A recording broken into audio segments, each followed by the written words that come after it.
Happy New Year, you mother F's. What's good? It is Winston A. Marshall, aka the Swaggy Blurred. My robe is stuck on my shoulder.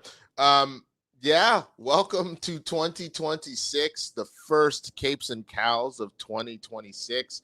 Super excited to be here with y'all this particular morning. We got a lot to talk about. It's a new year. That means it's going to be new content. There's going to be new shows, new movies. What are our most anticipated of 2026? Both a list that has been put together by a journalist, but specifically, we will give our list of things that we're most excited about, so you don't want to miss that at all. We got to talk about Wonder Man dropping at the end of the month. What kind of stuff can we expect?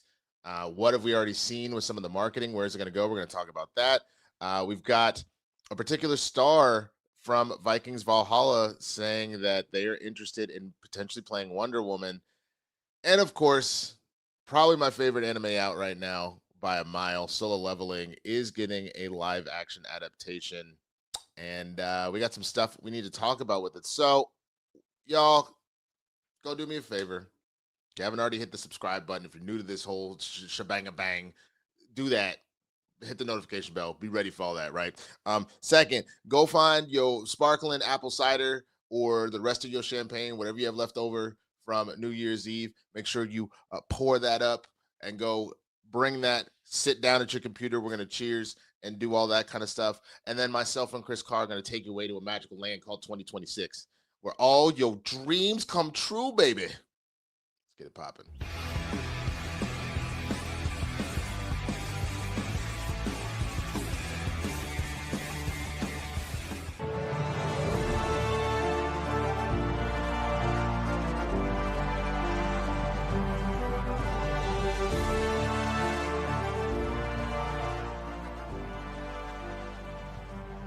Again, welcome to the new Capes and Cows in 2026. We got to see if we can get that art update. We got to get Chris as a comic character, man, and get her on that intro and get that popping off. But like I said before, I am Winston A. Marshall, aka the Swaggy Blurred. I am here running the show today, as Kristian is actually with us in Los Angeles, but he's off, making magic happen. So of course I gotta introduce my partner in crime, Chris Carr. What's up, Chris? How are you doing, girl? Happy New Year. Happy New Year. It's so good to see you. It's so good to see you too. What'd you get into? What'd you do for New Year's? What did I do for New Year's? I mean, I was normally we throw a New Year's Eve party.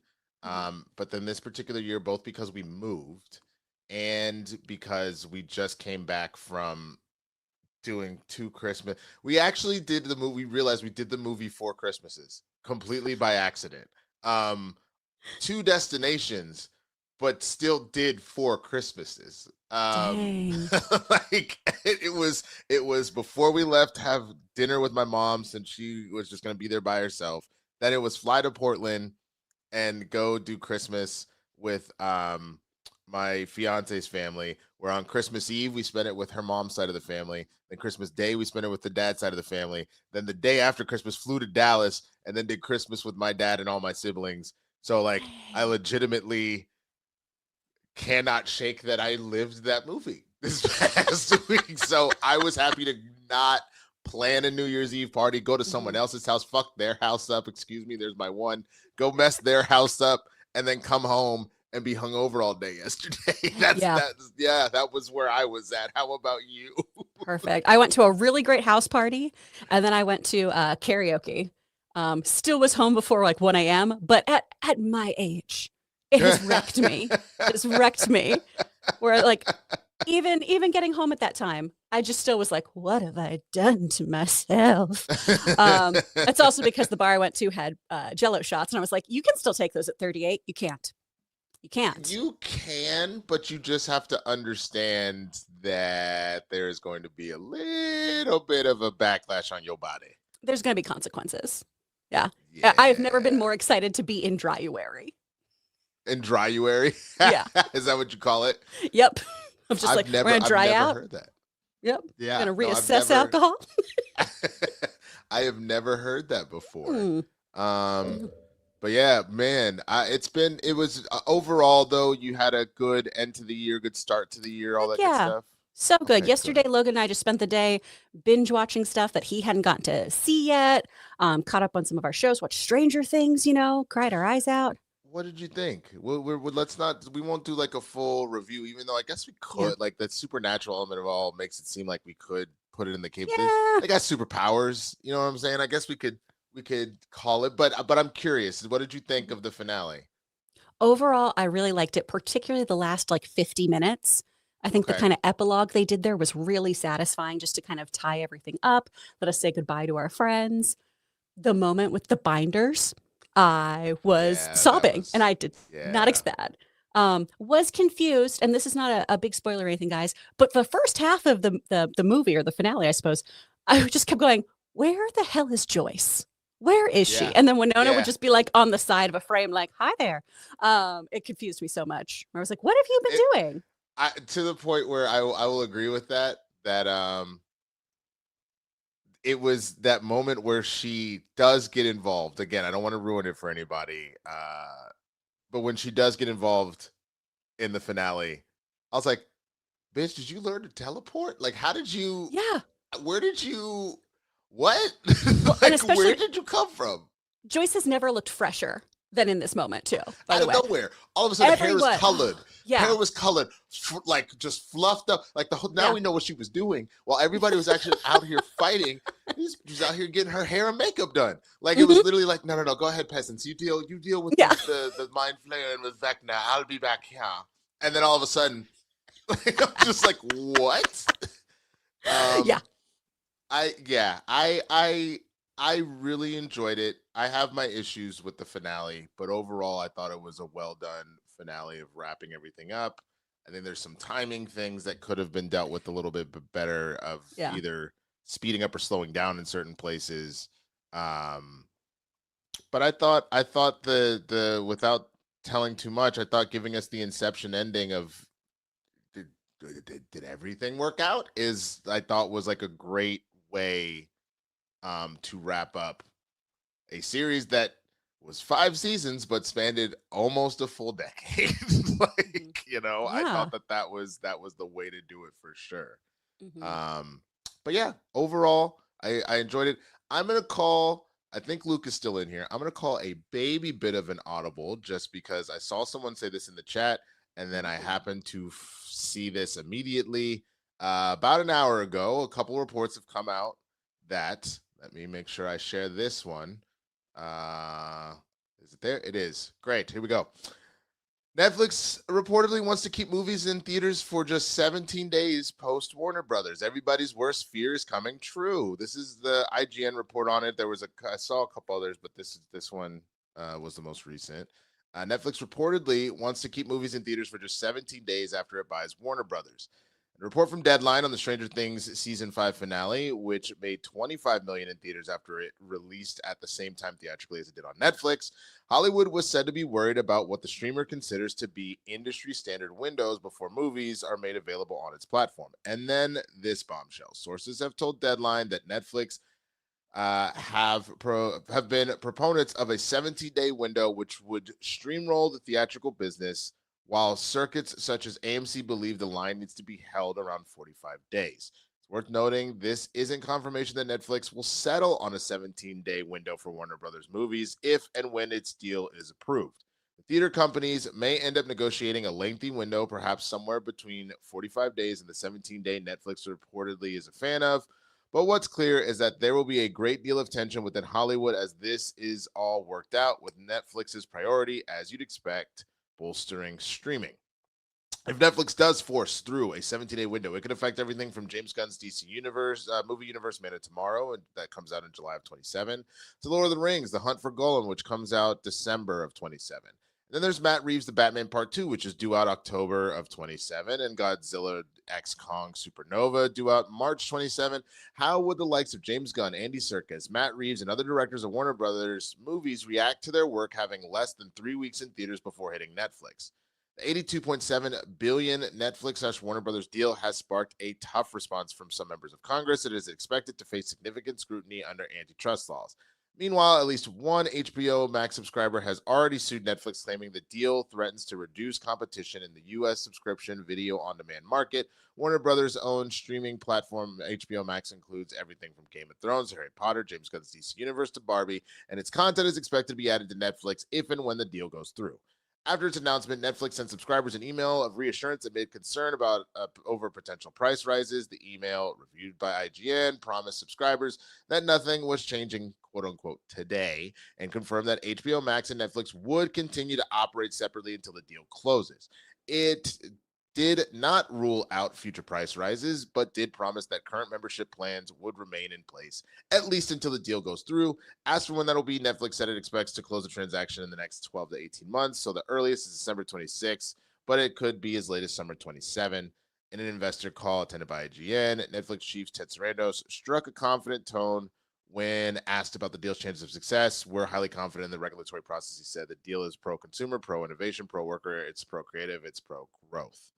As part of the same call, Sarandos said Netflix would continue to release Warner Brothers movies in theaters for now, though expected theatrical windows to shorten over time to become more user-friendly. We released about 30 films into theaters this year, so it's not like we have got this opposition of movies into theaters, Sarandos said. My pushback has been mostly in the fact of the long exclusive windows that we don't think are that user-friendly. All right.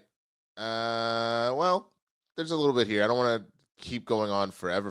Oh, we're almost at the end, guys. I'm just gonna finish the article. I apologize, Chris. I am so sorry. Hold on.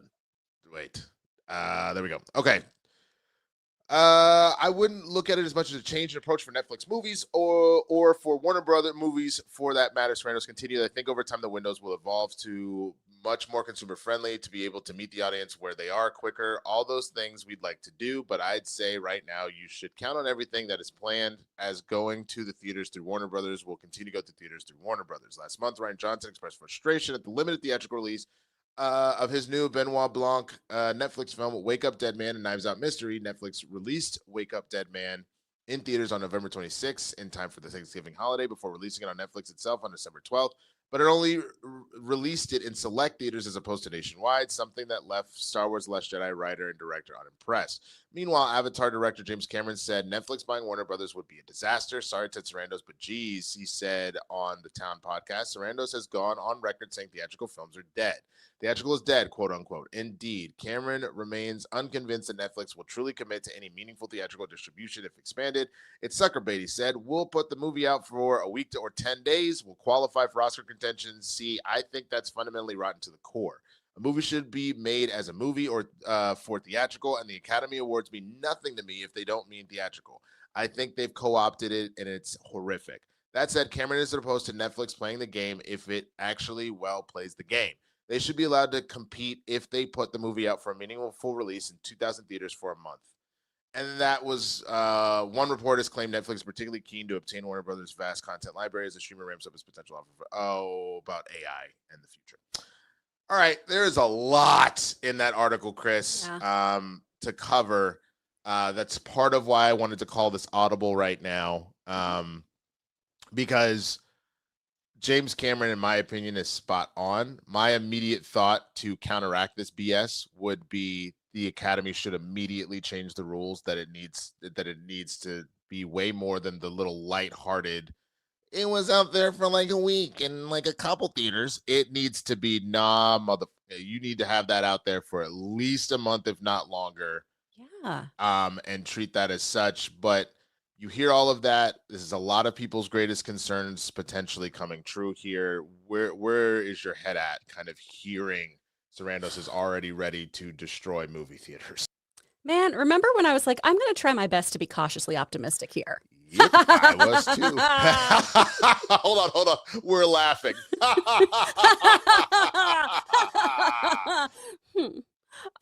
17 days is nothing. And I'm going to be so honest, you guys, like, that is going to be a problem for me to get to see certain movies sometimes. This is my job, is to go watch stuff and talk to you all about it. Mm-hmm. But because of my own actor life and running a studio and stuff, sometimes it does take me 3 or 4 weeks to get to a theater because I'll have voiceover sessions that are 6 hours long, so I can't go see a 3-hour movie. So this for me is something that is going to be challenging for me to go see stuff. And I have the privilege and honor of being like, this is a priority in my life. For your average movie going audience, I think this is going to really affect people. Ted Sarandos had said all this stuff about maintaining the integrity of the cinematic experience. And I don't know how you can do that with 17 days. That's nothing. That's nothing. We would all be watching Avatar streaming right now, And I don't think that is the right amount of time to give people that theatrical experience because people have lives, people need stuff to do. I understand that there is the argument for folks with lots of family members or lower incomes or stuff. Streaming makes more sense for you to watch a movie. I love giving people that option so that they and however many kids they have or however many family and friend members they want to have together watching something, they can just pay that streaming price and they're fine. But for those of us who do want to go to theaters, for those of us who are intrinsically tied to theaters, theater owners, other people who work in this industry, this is a huge, huge issue for us. And it's just, I love your idea about getting the Academy involved, of making this like, it has to be in theaters X amount of days in order to qualify for anything. Because I think that's one of the only things you're going to be able to get people like Ted Sarandos to move the needle on is, oh, well, we do like when we have prestige moments. We do like that we have Oscar-nominated films. Maybe we can give into this. I also keep coming back to how the heck are they going to make money? Yeah, no, I mean, that's a big part of it. But it is this idea. Yes, you have started to train people to just wait, but like for example, like you said, I'm busy. Like I just described my 4 Christmases ass situation, right? I still haven't seen Avatar because I didn't get any of the press screenings. I couldn't do it. The one day that I was going to go super early got screwed up because of work, and I still haven't been yet. If we were already at the 17-day thing, which would mean that we would be wrapped up here in about 3 days by the end of Sunday, I believe, I would not be seeing Avatar 3 because I already said with this movie in particular, I'm not really the biggest fan of this franchise, and the thing that keeps me in is the spectacle of it all. So if I can't go see it in IMAX and see the glory of it in its full, I don't care. And so that's just me with this. What do you think's going to happen with people with Marvel movies, with DC movies, where they're like, oh, seeing Superman fly around on a giant screen, yeah, I would see that. I put on my TV, if it's on TNT, I guess, and then running the rerun, like some people, you are literally going to lose the appeal that some people have to see certain movies one way or the other. Or people that, again, if they don't have time. The one thing that I found really interesting that people have kind of talked about with TV, they talk about this phenomenon a little more with music. The minute we got to the point where you could listen to all music at any point in time and whatever, you actually saw a massive drop in the amount of different artists that were able to be successful because people's selective, well, I just want to listen to this happens. You don't discover stuff naturally like you did. Yes, the radio was a political game of you paid the right people, your shit got played on the radio, but it still gave you the opportunity to hear different genres of music potentially, or a different artist within that genre that then expanded your mind and then you went down a rabbit hole. I think the same issue is going to happen with these movies. You will only go to the movies to see a Superman or an Avatar. You're not going to go see anything else because you're just like, well, I had 12 days and I didn't have time. I had kids. Like, you know what I mean? I think it's going to be a bad move for actually expanding stuff. It is. Well, and you go back to things like Everything Everywhere All at Once. That had a huge theatrical run that kept getting extended because of the word of mouth, because people slowly but surely were going, wait, what's this movie with googly eyes? What are you talking about? And that was in theaters well past its normal theatrical window. And so many people discovered this beautiful A24 film that I don't think they would have gravitated towards. Right. And of course, you can always find stuff on streaming. It's there. I understand that. But again, being in a shared theater, having a shared experience with people from all different walks of life who have a completely different life than yours, and experiencing something together and being moved by the same things, like that I don't want 2026 to be the year where we all just give up on those human experiences. With the rise of AI, with the theaters like shutting this window down, I want more shared experiences with other human beings. I want to celebrate being human, and I feel like this dampens that so much. I think it does too. I feel like there's a couple of different ways to attack this. Mhm. I think the main one is the Academy getting involved, and then I think what you kind of could potentially do, because I saw somebody in the comments being like, well, the smaller independent stuff can't necessarily afford to have those longer windows. I was like, well, then those smaller independents that you're talking about probably have smaller budgets. There should be something that's listed in the budget. If you spend X amount on a movie, then it has to be out X amount of time to be qualified. I Yeah. think that that's maybe how you get around that, and then you can make it fair for everybody. If you made a $10 million movie, I get it. You probably don't have a lot of distro. You probably don't have this massive whatever thing that's going on one way or the other. Yeah. If you spent $200 million on a movie, suck it up, Buttercup. You had that much money to do this, then figure that out too. Because again, if you don't put guardrails up to protect the theatrical experience, it will die.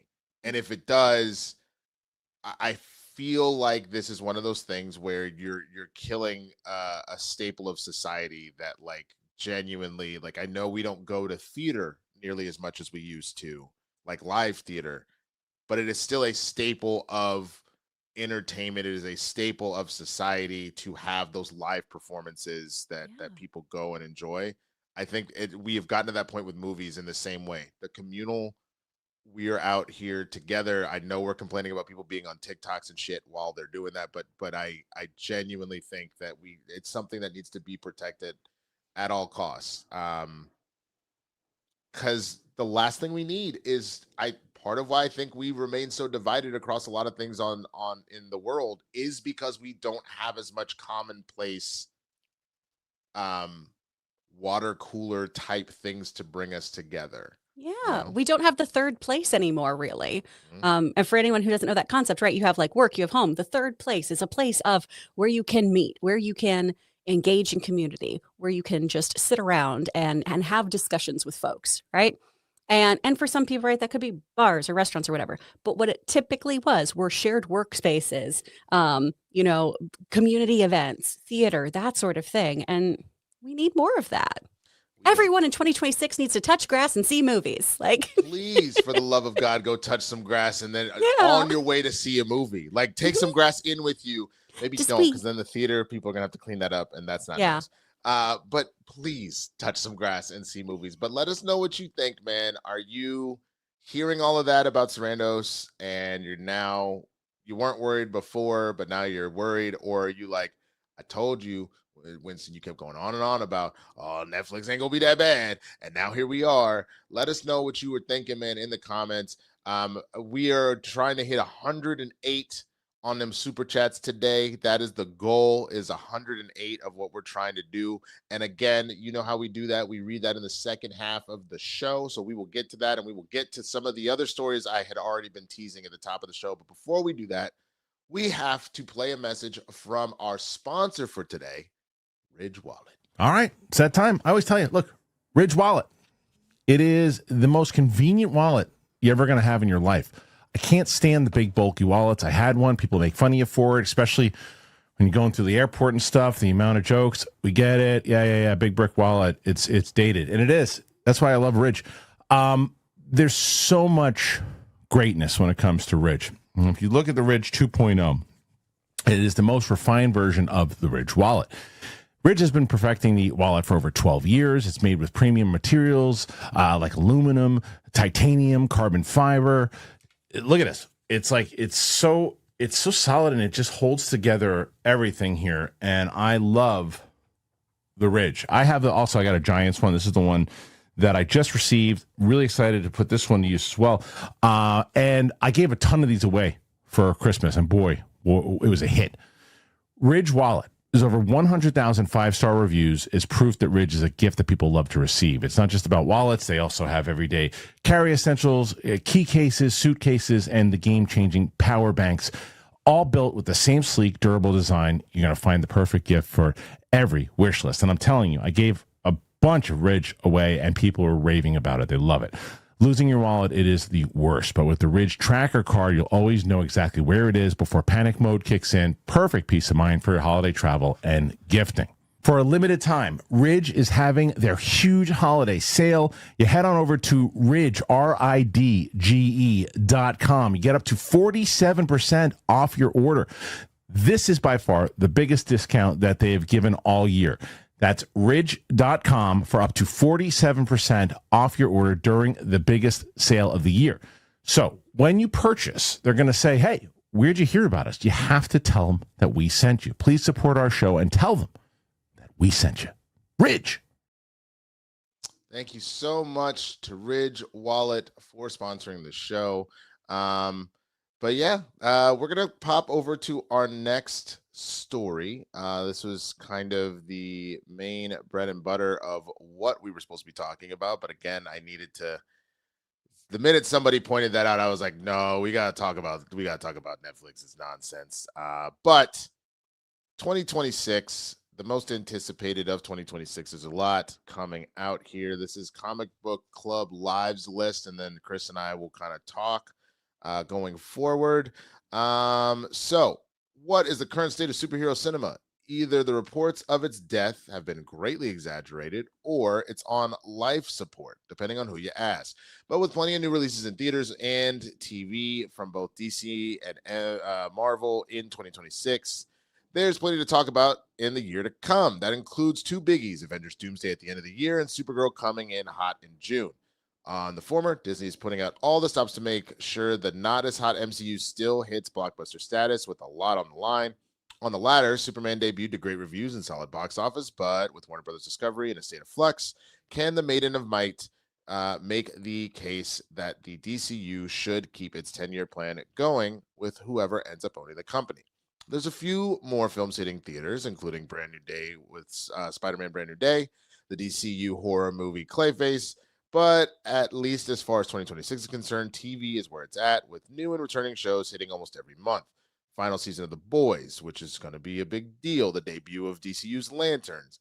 Perhaps most intriguing, Spider Noir, which stars Nick Cage as a version of his film noir Spider-Man from Into the Spider-Verse, but this time in live action.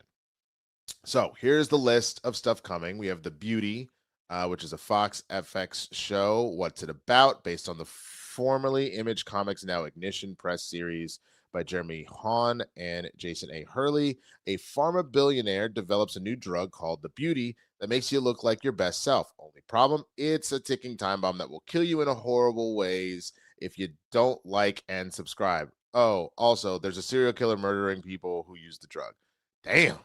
Who's involved? Ryan Murphy liberally adapts the comic alongside an all-star cast featuring Evan Peters, Rebecca Hall, Ashton Kutcher, Jeremy Pope, Anthony Ramos, as well as a boatload of Murphy mainstays as guest stars. Why we're hyped, there's one of our favorite comics over here at the Old Comic Book Club, and while footage shown at New York Comic Con seems to have made a few changes, still intrigued. Then we got Wonder Man dropping at the end of the month. When a reclusive director emerges from retirement to reboot an old movie property called Wonder Man, actor Simon Williams, played by Abdul Mateen II, decides that he'll stop at nothing to get the part. Who's involved? Destin Daniel Creighton and Andrew Guest. Also stars Ben Kingsley as Trevor Slattery, reprising his role from Iron Man 3 Shang-Chi, now as Simon's acting coach. And we're hyped because the meta Hollywood commentary can go either way and up to navel gazing, but Creighton has been a reliable indicator of quality so far. Less reliable is how Marvel has shifted the release date multiple times and now dumping all 8 at the end of January. So there's that. Daredevil Born Again, season 2, March 4th, continuing with the Kingpin taking over as mayor. We've got Charlie Cox and Vincent D'Onofrio again.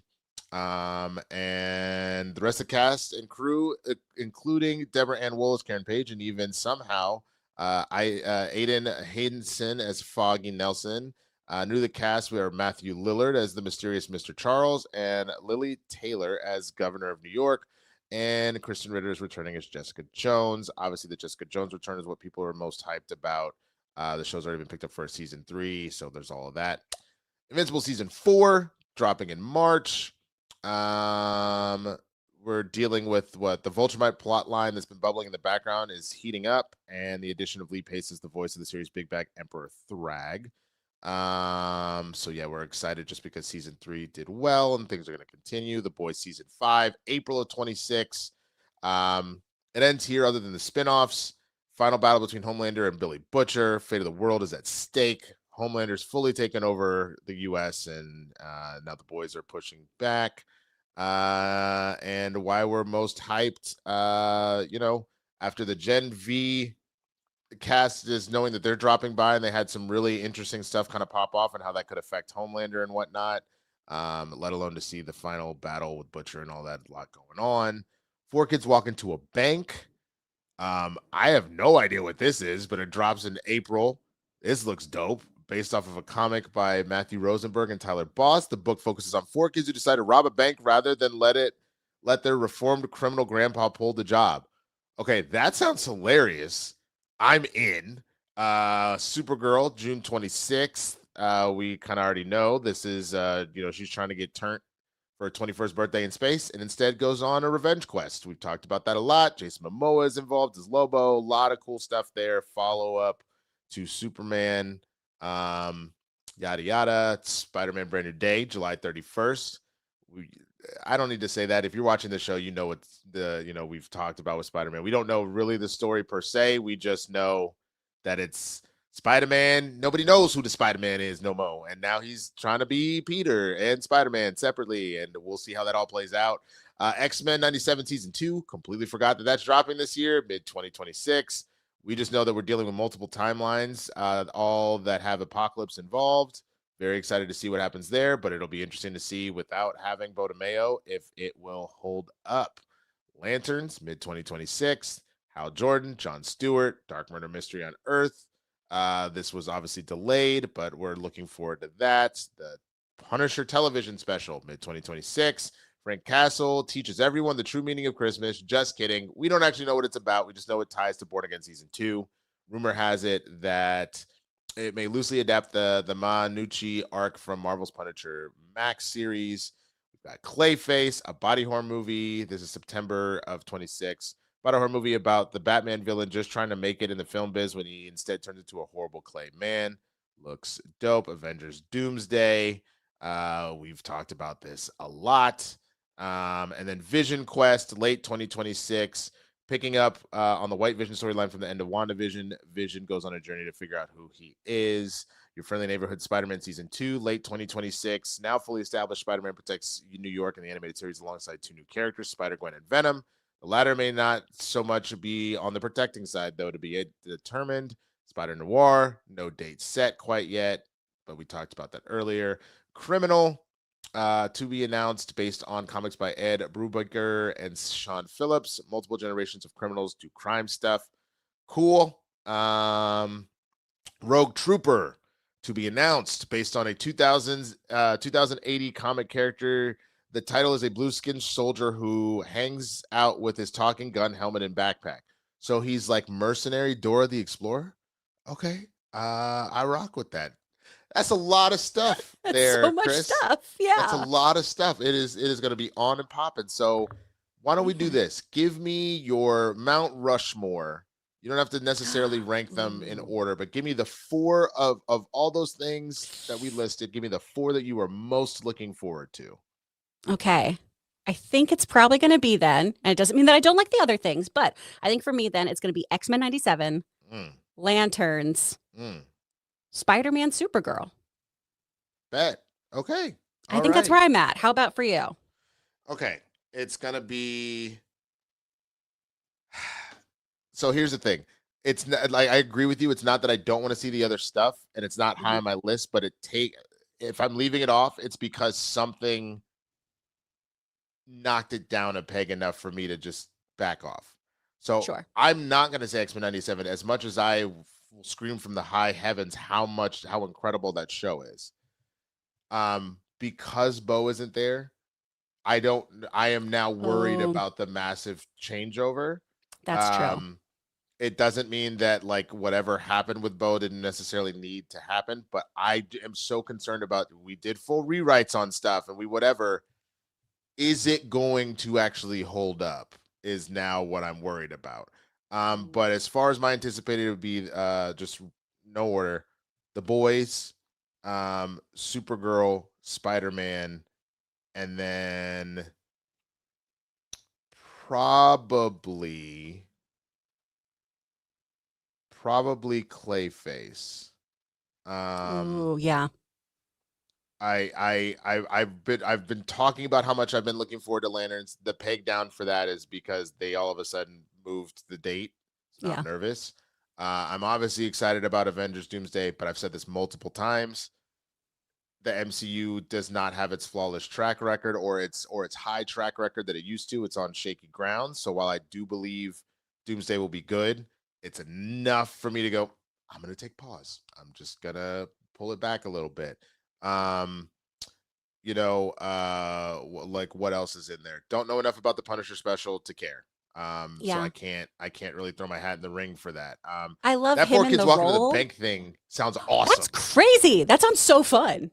I am super here for it, but this is my first Yeah. time hearing about it. I haven't seen any sort of trailers. So I can't be like, you know what, it's going to trump everything else, because this is just my first time hearing about it in words. So you know what I mean? Yeah. But yeah, that's kind of where I'm at with that. It's Boys, Supergirl, Spider-Man, and then whatever the last one I said, I already forgot. Clayface. The Beauty also sounds interesting.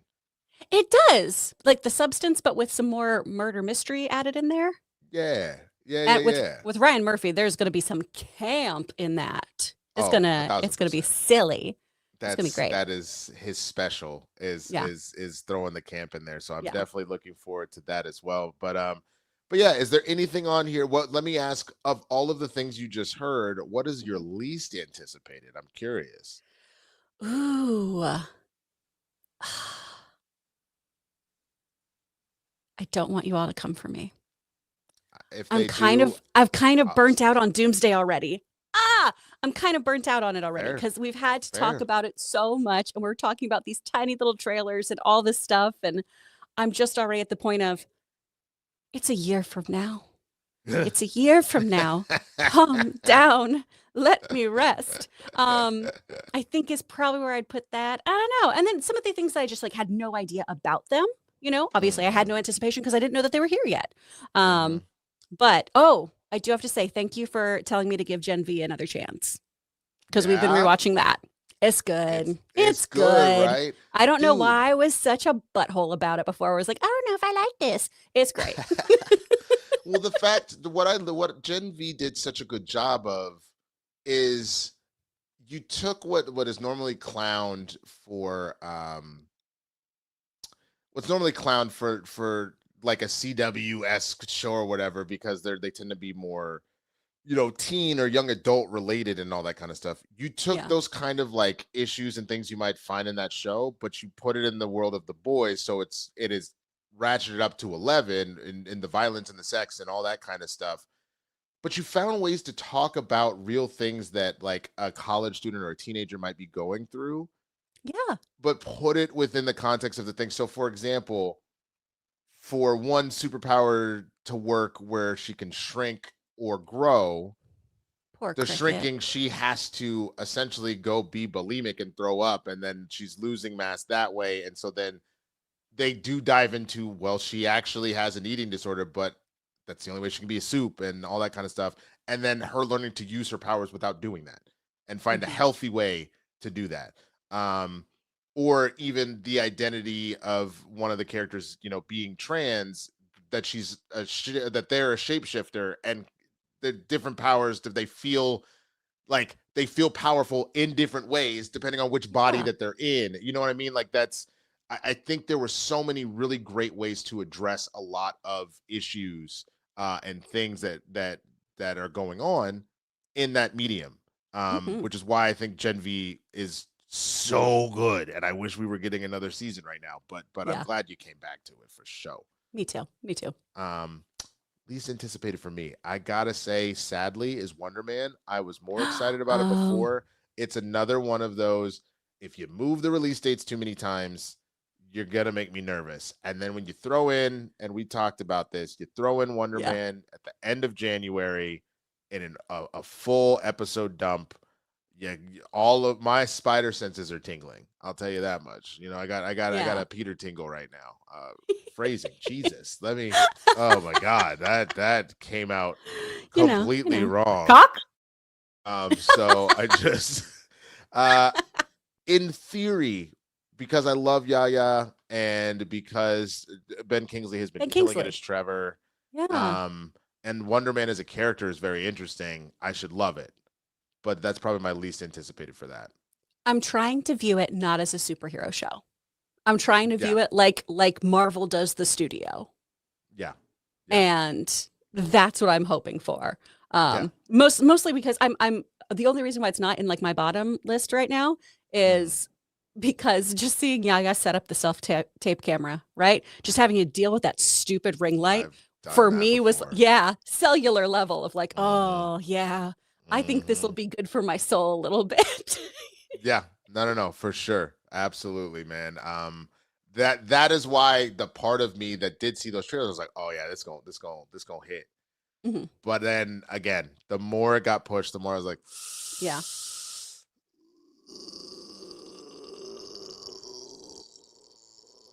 And that is a fair gurgle.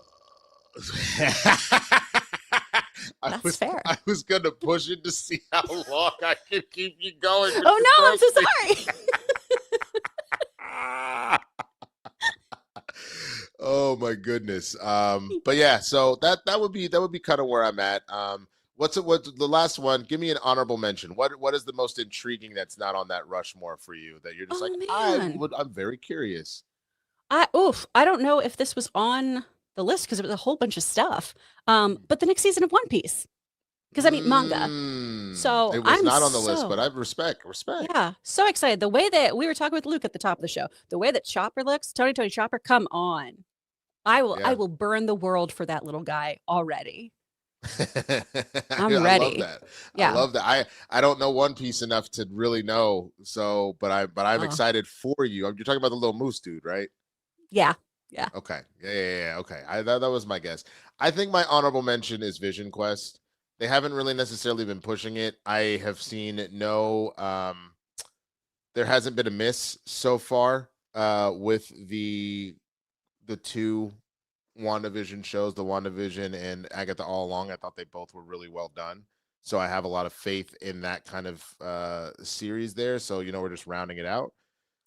So I'm just very curious. I'm very curious to see what happens. Plus, we're getting the Return of Ultron. So that's also very curious inducing.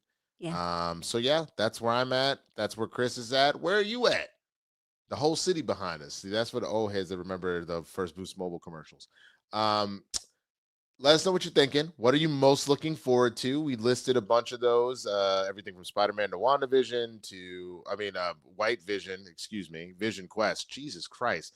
Doomsday, Invincible, The Boys, lots and lots of stuff I mentioned there. Let us know what you think in the comments.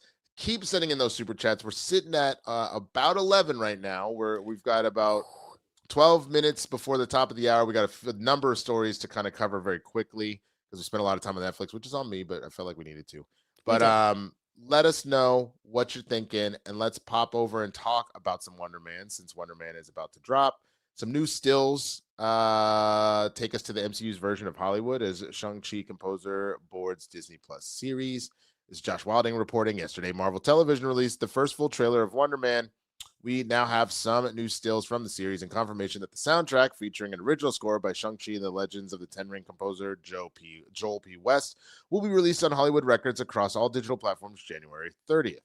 A press release sent out by Disney also confirms that all 8 episodes will stream exclusively on Disney Plus at 6 p.m. Pacific, January 27th. We've known this would likely be the case for a while, but there's been some confusion on social media about whether the MCU series really is released in one go. Aside from Echo, which was plagued by issues that led to a restructuring of the series, new episodes of the Marvel Studios produced TV shows have typically dropped weekly. Why that's not the case with Wonder Man isn't clear, but given the talent involved, it's hard to believe it's run into the same issues as the Hawkeye spinoff. It might be that Disney Plus has simply decided Wonder Man makes for a better binge watch than a weekly series, especially as it's previously reported that the episode runtimes are only between 23 and 34 minutes.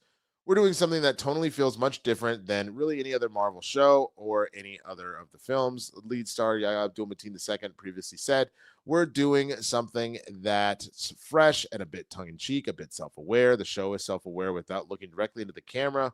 There'll be commentary about superhero fatigue and things like that. But to me, it's just dressing. That's not really the aim of the show. The focus of the show is about an actor's journey. It's about a journey of friendship. The 8-episode series is created by Destin Daniel Creighton, Shang-Chi and Brand New Day, and Andrew Guest, Community and Hawkeye. Wonder Man stars Emmy winner Yahya Abdul-Mateen II as Simon Williams and Academy Award winner Ben Kingsley, who reprises his role of Trevor Slattery following appearances in Iron Man 3, Shang-Chi, and All Hail the King. Arian Moyed, X Mayo, Zaltko Buruk, Olivia Thirlby, and Brian Bowers also feature. The series follows the aspiring Hollywood actor Simon Williams, who's struggling to get his career. We talked about this. Meets Trevor Slattery to be his director/acting coach. There's two actors at the opposite ends of their career. Doug Lee pursued life-changing roles in this film as audience get a peek behind the curtain. All right, so wait, are there stills there? Did I miss that? Let's see. Hold on. Here's one. There's another of the Wonder Man premiere. Yep, there you're talking about the ring light. Yep. Goddamn ring light. Very basic poor actor outfit right here. The gray crew neck and some jeans and some chucks. Wear that for like every audition because it's neutral. Yep. Like, oh man. Yeah, no. So what are you thinking, Chris? Where you at? Where your mind at? All that good stuff.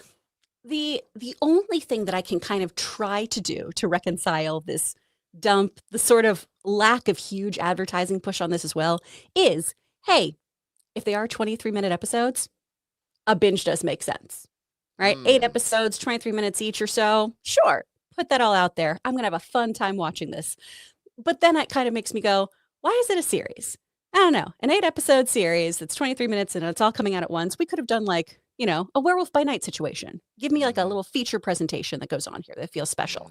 And again, like I was saying before, for me, I am just trying to go, I don't think this is going to be the adaptation of the Wonder Man comics where we really focus on him having powers and him being, well, not really a hero when you get into Wonder Man stuff, but still, we're not going to focus on that kind of like super ability part of this. I really do feel it is more of the exploration of, like Yaya said, the actor's journey and this journey of friendship and seeing how he and Trevor kind of are pushing from different ends of their career and seeing where they're both at and how they can come together.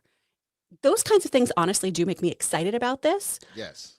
I just think for most people, you hear a Marvel Wonder Man adaptation, you don't think, oh yeah, it's going to be like a fun buddy comedy about the struggles of the working actor.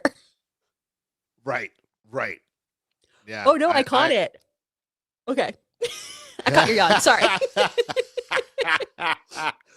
Spreading like a wildfire, like that. Whatever this flu is, man. This flu that's out there. Oh my God. Dangerous. I am so glad I got my shot this year. Me too. Because I already feel like a little just crusty. And I'm so glad. Crusty. Just crusty. Because for those of you who are in the Los Angeles area, we had weather. That's crazy. Yeah. We've had flash flooding for Christmas and New Year's, and so this whole drop in barometric pressure, I don't think any of us are ready. We're like, nope. It's 50 degrees and wet. We're gonna die. I mean, look, man, the way it was flooding during New Year's. So the party that we went to, and then we'll come back to the story. I was on the way there. I was in this nice vest and like button up and like jeans and like my Jordans, and I couldn't see the river of water over from the sidewalk to the street to cross the street. Just stepped right in it, fully soaked my foot. And then on the way out, this party is you come dressed to the nines to start, and then at midnight after the ball drops and Happy New Year, people switch into pajamas. So then I come out and I'm in like my Savage Fenty, like lime green ass, like silk robe and pants and all that. And once again, it had been raining so hard. As soon as I walk out, it's really dark on the sidewalk. Another giant puddle, then soaked my entire leg because it just crept up the silk. Just entire leg just wet the whole ride home. So damn you, weather. Damn you. But I think you hit the nail on the head about the buddy cop of the actor side of things. I think that people were going to be more sensitive to it, but I think people do tend to like this is what's really going on with actors and in Hollywood behind the scenes stuff. And I think getting that, like, did you ever watch old show, Ricky Gervais's first thing, Extras? Extras was so good. It was so good. Oh. And I'm curious if we're gonna get more kind of cameos in Hollywood, and then we kind of get the question answered. Like Kevin Bacon obviously is canon in the MCU because of the Guardians of the Galaxy special, holiday special. Are we gonna get a scenario where somebody's like, oh, George Clooney is canon. He never would actually play anybody because George Clooney is canon in it. Like, I'm curious who we're gonna get, who's gonna be a fake Hollywood actor or who's gonna be a real one. Do you have any? Do you think there will be any cameos that might appear on the horizon? I mean, there's got to be. I'm just trying to think of how they play it. You know what I mean? Is this an opportunity to be very tongue in cheek and have a couple like Netflix characters who aren't going to be seen in Daredevil pop up? Like, do you have David Tennant pop up to do like some Kilgrave nonsense? Right. But just being like, oh yeah, well, when I played this part, I was so fortunate, you know, or some kind of nonsense like that. I think could be so fun. As long as they don't get too crazy with it, you know? Yeah. No, for sure. Because I'm trying to think what the Hoff is canon. Yes. Bacon is canon. Star Wars is canon because of the whole. You guys remember that? And so really Aliens. Old movie. Yeah. That really old movie with the with the walking thingy. Somebody kill this kid. Somebody shut the kid up. Like, there is no world where Peter Parker would not know the actual name of an AT-AT. Also, that always bothered me. It bothered me too. There is no way that this nerd who went to go make a giant Death Star Lego set does not know what Empire Strikes Back is. And I think that just goes to show you introduced the character before you got his movie.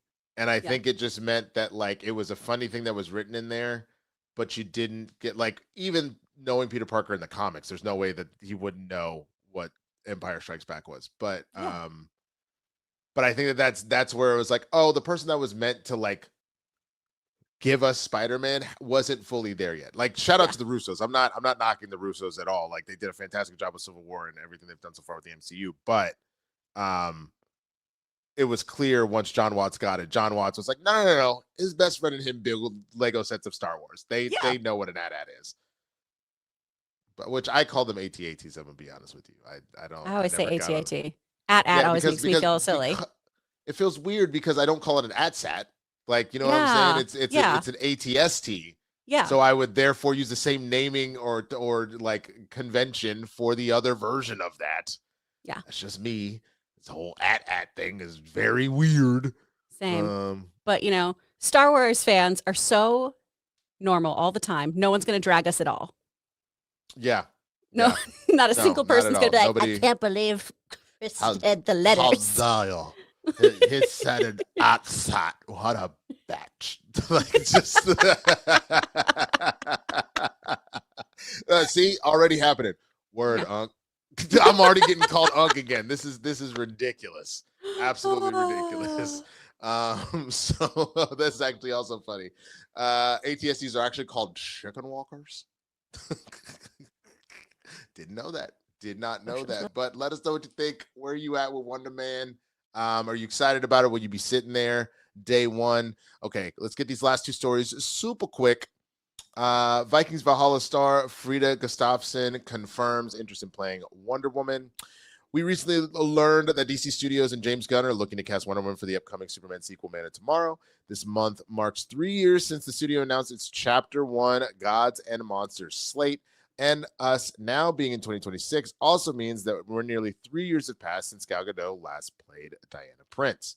The actress had cameo roles in 2023 Shazam! Fury of the Gods and The Flash, and filmmaker Patty Jenkins was gearing up to make Wonder Woman 3 before DC Studios pulled the plug on that project and Gadot's time as the Amazonian warrior.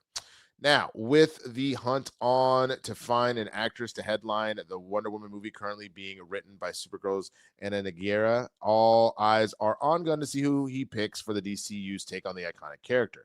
It could be an established actress, or a relative unknown, though based on the other roles filled for the franchise so far, it most likely won't be an A-lister.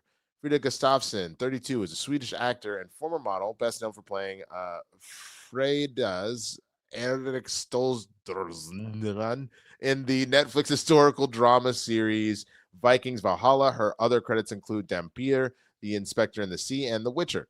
As you can see below, Gustafsson has confirmed her interest in potentially playing Wonder Woman, and for all we know, she'll be among those given the chance to audition for Man of Tomorrow. Gunn has previously said that casting as a very tall woman is off the table because it limits the possibilities.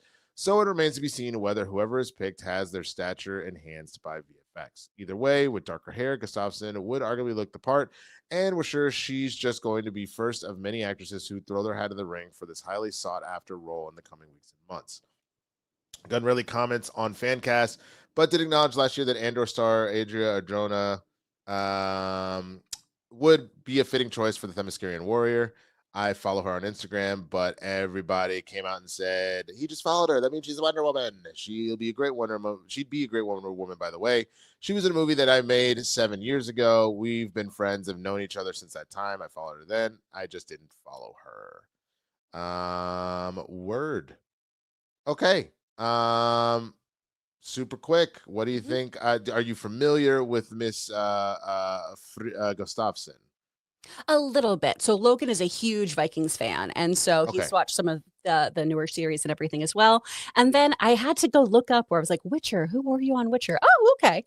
So I haven't seen too much of her work. That being said, she is ticking some boxes of she's 6'1". I know that'll make a lot of people happy. I mean, that makes me happy instantly. Yeah. If you go to her Wikipedia page, the photo there too, where she's got a darker blonde hair, it's like a light brown kind of thing, has very big Linda Carter vibes. Yes, it does. She looks a lot like her. Here. Hold on. And, you know, very much looks like Linda Carter. Yeah. Like spitting image. Not so Linda Carter is dead. She's alive, but yeah. No. They have the share that same cute, tiny little nose. As long as, and this is what we've said for everyone too, if she's going to bulk up, right? If we're going to have a Wonder Woman who looks like she can kick ass, then I'm fine. You know, Vikings is a show that has incredible acting. It is a horrifically violent, all iterations of it, but it's got beautiful, nuanced moments to really big emotional arcs and everything as well. And if you can handle that content, I feel like, you know, becoming a DC superhero, you can definitely give us some really great depth to Diana. Yeah. Ultimately, though, you know, I feel like we just keep hearing all of these names. There's still no one who I'm absolutely, this has to be my Wonder Woman. I always trust the casting process for the most part. It's nice to just see a whole bunch of different people's name in the ring. I still think, you know, Arjona would probably be pretty dang good, though. Yeah, no. I think Arjona would be fantastic. But yes, I think it's just a matter of, you know, kind of figuring out who works best. That's the main thing. Hold on one second. Okay, sorry. So yeah, no, I think I'm just curious to see where it goes. I think the correct answer is no A-listers. Yeah. I think make the Trinity no A-listers. If you want to do that for maybe some of the smaller characters so you can bring more attention to them, I'll give you that. But I think the Trinity by letting them have that moment, you're both A, giving that actor that opportunity to like make it, but also B, I'm not going, hey, that's George Clooney. That's George Clooney. Yeah. You see George Clooney? George Clooney is Batman. George Clooney. Like, instead, you're just like, oh, who is this guy? Because like anybody that's been thrown in the ring, they haven't hit yet. You may have heard of them, or you may have seen something that they're in, like oh God, what's his name that was in Drop that people keep Jensen? Oh, Brandon Skarsgård. Yes, Skarsgård. Brandon Skarsgård. Yeah. Yes. Skarsgård. Brandon Sklar. There we go. Sklar. Yeah. Jesus. Yes. There's too many. Roasted for that. Brandon Sklar. Yes. He is not there yet. You know what I'm saying? And so I'm here for that. That would put him on, and he is not well known enough to go George Clooney. Yeah. George Clooney. It's a jackal. I don't know if anybody remembers that Family Guy episode. But let us know what you're thinking about Wonder Woman. In this last story, we want to talk about Solo Leveling. Solo Leveling's hunt for Netflix. It might be shorter than expected. Mark Julian. New details have emerged about Netflix's live-action Solo Leveling adaptation, suggesting the series is prioritizing a quality over quantity approach for its debut. According to the latest reports, the first season is expected to feature just 7 episodes. For comparison, the anime's first season from A1 Pictures ran for 12 episodes, underscoring Netflix's more streamlined plan for the live-action version. Let's see. Here's a tweet about it. The series will start filming April of 2026 and stars Byeon Woo-seok as Sung Jin-woo and Han So-hee as Cha Hae-in. Sorry, I do not speak Korean very well. Solo Leveling, Netflix, live action, 7 episodes, 2026. Now, before fans jump to the conclusion that Netflix is speeding through the material, it's worth putting the episode count into proper context. The anime's first season ran for 12 episodes, but each installment averaged just 20 to 25 minutes.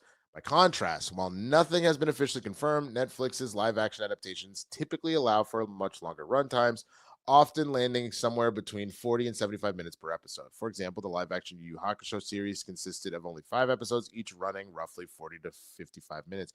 I didn't realize there was a live-action Yu Yu Hakusho. I guess I know what I'm going to be watching over the next few days when I finish my Scandal rewatch. While One Piece Season 1 regularly exceeded the 60-minute mark across its 8 episodes. Given the difference in pacing and runtime, it's entirely plausible that the first season of the live-action of Solo Leveling adaptation could cover story arcs that didn't appear until Season 2 of the anime, despite having fewer episodes on paper. Stay tuned for more details. All right, I'm trying to remember. Have you watched Solo Leveling? Yes. Okay. I love it. It is fantastic. And It's I so have good. been telling so many people they need to stop what they're doing and watch Solo Leveling. Like, it is colossally good. Like chef's kiss good. Oh yeah. So I am very, very here for it. If they're able to nail it, man. And I think you need a little bit of the mojo from Dungeons and Dragons, the Honor Among Thieves movie, just like a little bit of that. Yeah. And then otherwise just follow the anime straight up and just go full tilt. And I think this could be just gangbusters. Like, I have actually made a D&D character after Sung Jin-woo, which is hilarious. Because like trying to do the build properly, that I have all the abilities that he has, it's kind of hard because he apparently just, even though he is like a quote unquote necromancer, he's a little bit of everything. He's a rogue, he's a warrior, he's like a necromancer, like he's a mage, like it's a sorcerer. It's very frustrating trying to pinpoint that man down, man. Yeah, he's getting pretty OP'd, and it's fun though. It works out really, really well. We don't have, like a Peter Petrelli situation happening. It's just, it makes sense because he's leveling up as we go. How do you feel though about this being less episodes than what the anime has? I think the explanation of we have longer episodes kind of works with that, and it also doesn't. I think it works in the sense of like, okay, well then the runtimes kind of add up.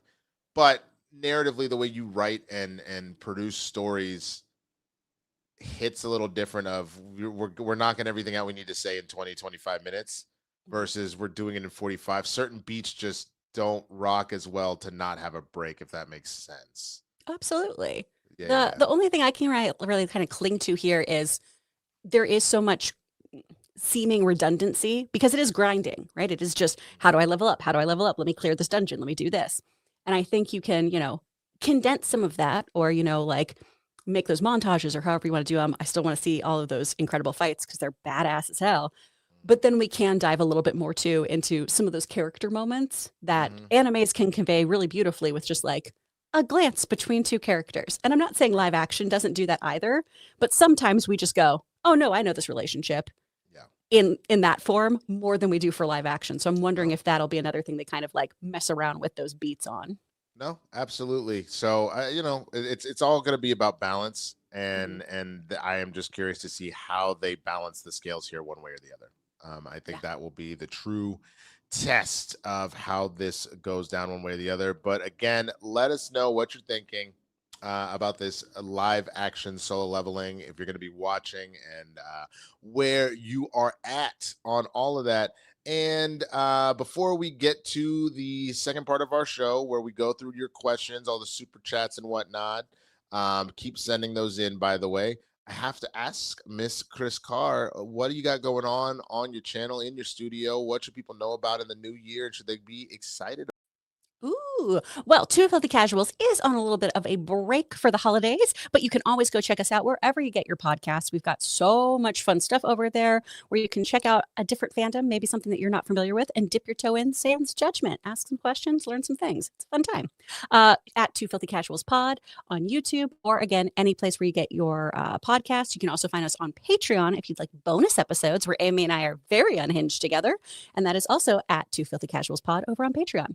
If you want to work with me on voiceover, go to speakfriendstudio.com. We are going to have new intro to VO classes coming in February. I've got to put those on our website soon. And we're actually going to start doing video on demand content because y'all have so many bills to pay, inflation. The world is crazy. I want to try to find more ways to get people voiceover information without breaking the bank. So stay tuned for that. If that is more your speed, if you don't want the actual interactive instruction and you just want to do video modules, Logan and I are working on that. We're really excited about it. Fantastic. And for myself, you know where to find me, at the Swaggy Blurred on all platforms.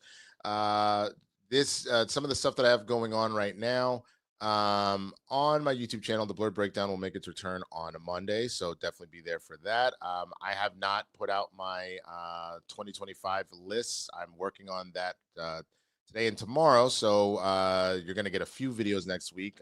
Anybody that's a member, the members get access to those videos earlier than regular folks, but you can take your time. I am also, let me double check here. Is it this day? Yes. So part of the thing for my members as well, I've got exclusive streams for members only. That first one will be most likely, if I'm not called away, on ironically my dad's birthday, the 11th, Sunday the 11th. We'll do a members only stream that day. So you want to check that out as well. So a lot of stuff going on. Check all that out. But the thing that Spill the Tequila on Tuesdays with Roca, thing I'm most excited about, we just did another Blurred's Gonna Feud, Black Family Feud for the holidays. It is still up for now. It will be going private soon, and then that will be behind members and Patreon stuff. But Blurred's in the Hood, check that out. That shit was hilarious. And then here every week. And then Kristian and I, again, Kristian is in LA right now. So when he gets back, we'll start doing our reactions again. Whether or not we do Demon Slayer, I don't know. Kristian and I said we were going to talk about it come January, so we will let you know on that. So yeah, let's get into the questions. Again, the goal is 108 is what we're trying to hit. We are at a solid 20 right now. We still got 45 minutes, so that's plenty of time. Before we get into it, I really wanted to point this out from Kingsport Cal that had me dying. He said solo leveling sounds like some weird sex thing. That's what I thought every time someone talked about it before, where I was like, that sounds like some quality time with you and just you.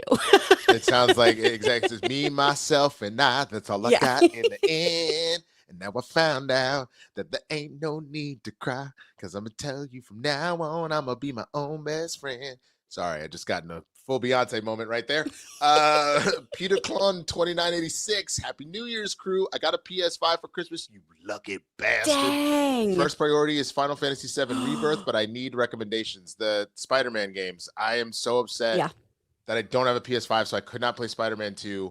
When I was cat sitting like a month or two ago, I guess it's been almost 3 months now. Jesus. My boy has a PS5, and I was like, hey, it's got Spider-Man 2. I guess I could just play it a little bit. I should not have done that, because I got like 14 or 15 hours into the game, and now I have been fiending for months to play it. And I was like, can I just borrow your PS5? He's like, No. Like, you cannot borrow my PS5. So I would say the Spider-Man 2 game Yeah. I don't remember. Did it win Game of the Year? I know the first one did, I believe. I don't think this one did. Spider-Man 2 video game. While you were looking that up, I'm gonna yeah, definitely get the Spider-Man games. Get Clear Obscure. That game is stunning and heartbreaking and so fun. I don't know if this is actually like something you could play just across other platforms, but we've been playing that Sifu game, Okay. which is really fun and cool. Nice. Yeah. Answer to the question, it was nominated. It was beat out by Baldur's Gate 3. Oh, that makes sense. Which Okay. makes sense. I'd never played Baldur's Yeah. Gate 3, but I heard plenty of stuff. But it was in a lot of categories and it won a bunch of stuff, but it lost out just a little bit to Baldur's Gate. But oh god, Yeah. I was having so much fun with that game, and It's so good. just release everything for everything. That'd be nice. But oh man, you're gonna have so much fun with Final Fantasy VII Rebirth. It's stunning. Yeah, So beautiful. I'm excited because you didn't need a PS5 anymore. They just I think it just dropped, or it's about to drop at the end of this month. The Final Fantasy VII remake games are coming out for Xbox. So like I've already pre-ordered it and it's dropping at some point this month. I'm currently in the middle of a Fallout 4 replay because I didn't finish it last time because I was doing it to get in anticipation of Fallout, and I'm losing a lot of hours. Like I am like, now I finally got the perk where you can have your supply lines. So now I can like repair my armor at all the different places. So now I'm running to every damn farm to be like, you don't have a job? You are now my trader. You take your ass to this thing so I can use all my goddamn equipment. Like, it's just, oh God. Maybe I need to stream that because I will sit there forever. You should. Oh we were thinking, I got for Christmas Buy Sweet Carol. And we were like, oh, we should stream this. We'll like play through a little bit of it first. I'm so glad we're not. I'm having the hardest time. It is so difficult. It's so pretty. It's a 2D animation. It's like Don Bluth, but horror. And it's kicking my ass. I've logged too many hours already, and it's just a side scroller. The other thing that's been messing me up is, so my sister got me this for my birthday. It's actually, for those that are looking at it, it's not a Game Boy Color. This is an emulator. And it has like 11,000, 12,000 games on this hoe. I have been playing Pokemon Fire Red. I have been obsessed with Pokemon Fire Red. And like trying to remember like setting up my best team and everything, and like, I gotta have the balance, the move sets and all that. So like I've lost a lot of time. Chris. Yeah. I feel you, buddy. It's okay. Time well spent. It's time well spent. Hey, Mr. CJ. I don't know why I said it like that. Happy New Year, Capes and Cows. Roll out. Hashtag I wish I knew. I wish I knew. Winston, you're an action star. Man, he hit all of the greats. I appreciate that, Mr. CJ. SMCCabe277. Happy 2026 team. Looking forward to all the great things ahead in the new year and beyond. Grateful to be part of such a dedicated and passionate community. Much love. Well, thank you, SM. That's so nice. Or S. McCabe.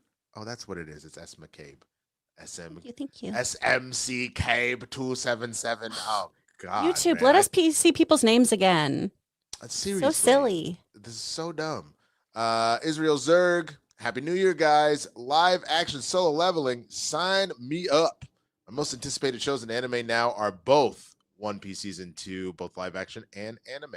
Yes, I heard that One Piece Season 1, after 1,150 something episodes, is officially ended and we're on to Season 2. You love to see it. Oh, man. Israel Zerg, if they keep the movies in theaters at the same time as streaming, could work for us people not watching everything on release. Definitely not the best.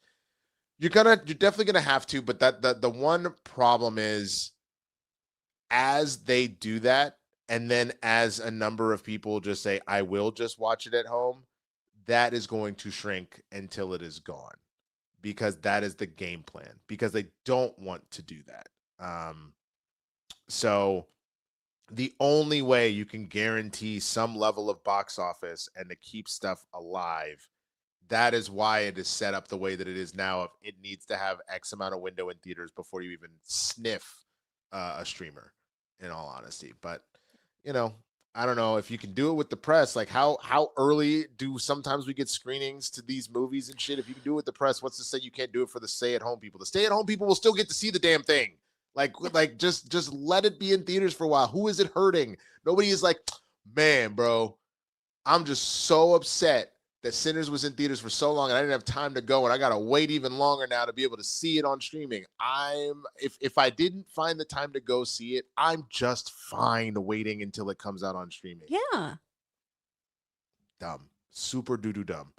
Yoshimitsu, on a happier theater note, who knew that Batman Begins is back in theaters this weekend? I did not. I love the growing trend of re-releasing great older movies. I also love that trend.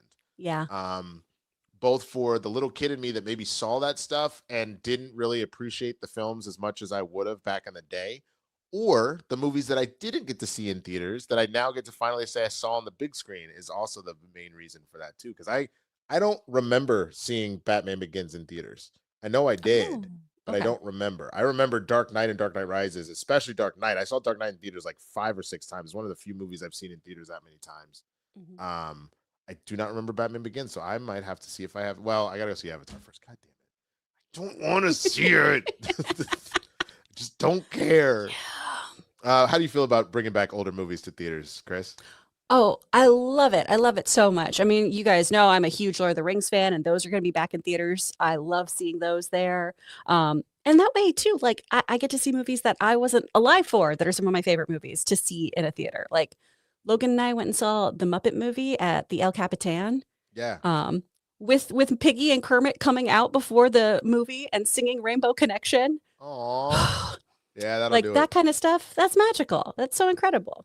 1,000%. Speaking of just like older magical stuff, so I think a lot of people here knew this. My fiance had not finished the MCU or not the original Infinity Saga run. Well, yesterday we watched Endgame for the new year. Like we couldn't get it done at the end of the year, but we thought what a great way to start the year. So we watched Endgame and she loved it.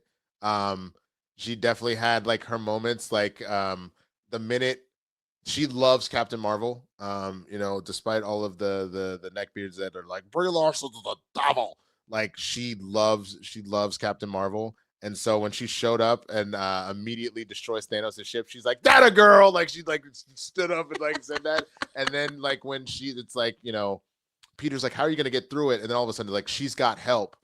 She was like, "Okay, ladies," like she was like, "Yes!" Like all of a sudden, so it was a good time for all. That's amazing. I love that. Which is funny. I still love that moment, but I can't unhear the voice. Girls get it done. Like I can't. Oh, 1,000%. Yeah. It's, both things can be true. I can love that moment, and the boys could have really read them for filth, and it makes sense. I mean, they've read every moment for filth, both good That's and true. bad. Like I mean, That's true. the Imagine song? Like, oh my god.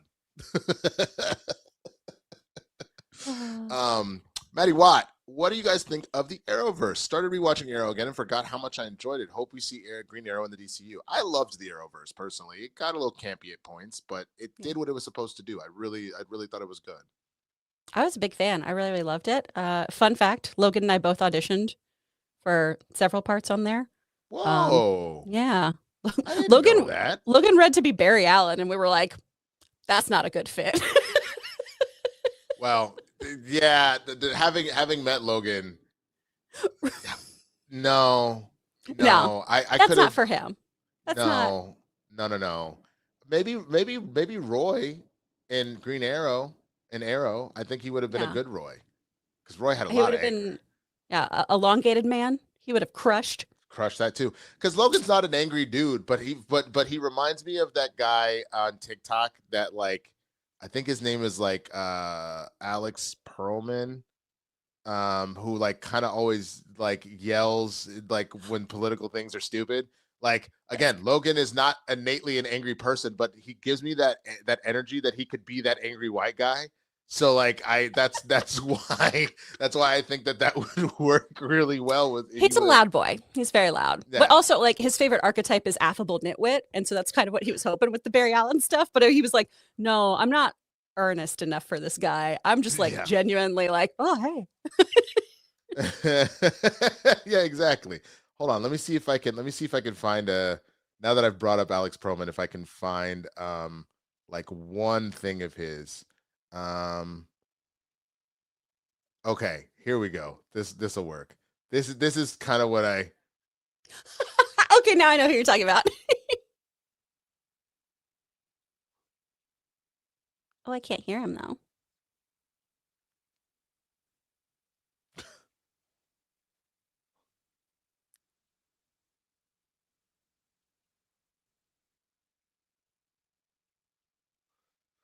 Okay, I need to get into the political side of things, but like that's the energy I sometimes read off of him. So I definitely was like, yeah, no, I genuinely think he would have been. I think he'd play a great Lex Luthor.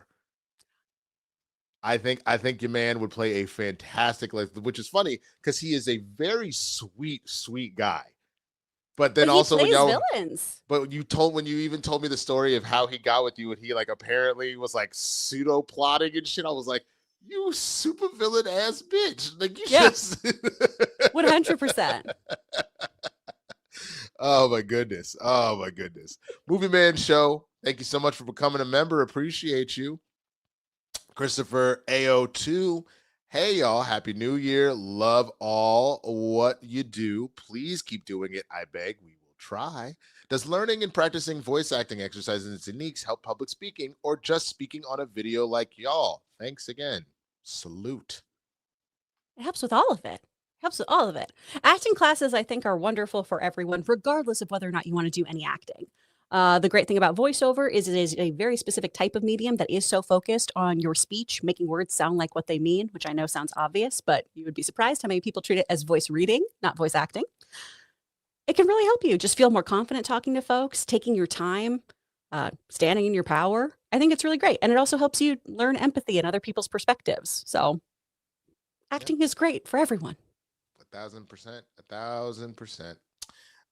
Massive support from Lori Narwin. Thank you so much for that large super chat. My biggest fear about Netflix makes me wish Paramount would have been more successful. The movie theater chains need to try and fight this. My fondest memory growing up was going to see Wrath of Khan in the theater with my mom. What's your favorite? Oh, growing up theater experience? Ooh. You know, the one that I think probably sticks out in my head the most would either be the midnight release of X-Men 3 The Last Stand, which is not a good movie, but I that experience is very in my head growing up because I would have been like a young teenager at that time. Um if not that, it's probably I was a kid when the original Power Rangers movie came out.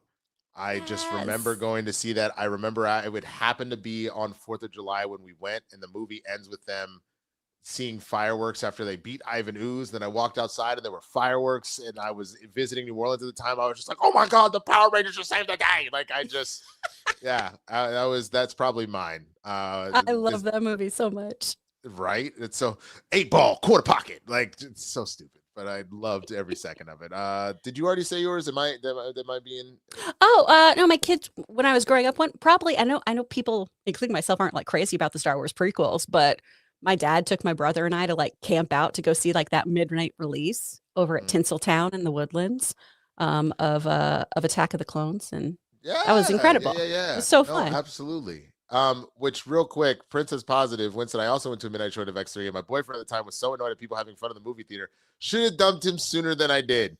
Yeah, if you're poo-pooing somebody having fun, it like the only thing that I would say in that regard that that I'm becoming a cantankerous old man, if it's a scenario where you're actively making life miserable for other people. So like if there's like a K-pop Demon Hunters sing-along version and you go to the one where people are trying to sing, like it's literally across the hall. You can hear people singing, right? And you're in the quiet one be like, da, da, da, da, da, da, and I'm like, there is literally that is over there.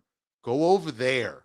Yeah. But but you're at a midnight showing, that is 4 people that are so excited about this, they're going to lose their shit.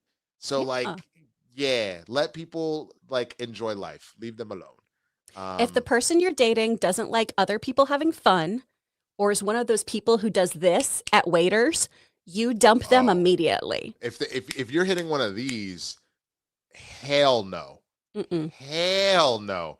My favorite is whenever people do that when I was bartending, because bartenders can get away with more shit. You can't get away with as much as a waiter because then they're the manager. Now, bartender, they expect us to be assholes, and we have the thing you want. And if worst case scenario, you try and come at me, I go and tell my supervisor you're drunk, and they cut you off anyway. So they tend to leave bartenders alone. But if somebody would snap at me to come over, I'd walk over and go, and then like in their face, and then walk by and go do something else, and they'd be like, "What the fuck?" I'm like, "Oh, it's not nice, huh? Is it? Cool." Like I didn't care. So Michael DA81 support. Happy New Year, both. Thank you so much, Michael. Yoshimitsu, WandaVision and Agatha are both top 10 MCU for me, so I'm definitely excited for Vision Quest. Agatha is the thing I've rewatched the most since Phase 1. Wow.